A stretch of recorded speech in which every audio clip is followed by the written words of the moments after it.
Жамбыл облысының тұрғыны бірнеше жас жеткіншекті 6 ай бойы сарайда қамауда ұстаған.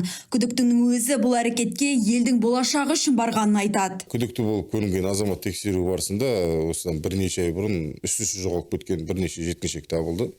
Айғақтарға сүйенсек, күдікті оларды қамақта ұстап, даже соққыға жыққан фактілер тіркеліп отыр. Еліміздің болашағы үшін істедім бұны. Бұлай жастар деген қазір мүлдем оқымайды. Қарағандар анау Дики Даниэльмен қолтықшасын свадьбасы, Қайсармен Тауасардың не арақ ішетіні. Дайвеншіктен біреуді тауып алса, болды. Оқы десең оқымайды. Оқымағасын ертең енді тапсыра алмайды.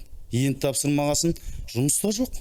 Бұлар жұмыс істемесе, оқымаса, енді тапсыра алмаса, болашағымыз не болады ертең? Көршіге айттым, нең бар біреудің баласына сотталып кетесің дедім. Қоймайды о қырсық.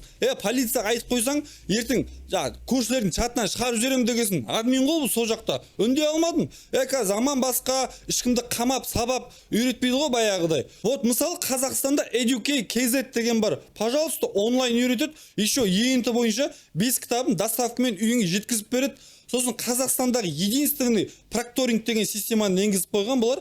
Анау ЕНТ тапсырған кездегідей, пробный тапсырған кезде камерамен полный контроль жасап отырады балаға анау шпаргалкасын анау пайдаланбасын деп ше.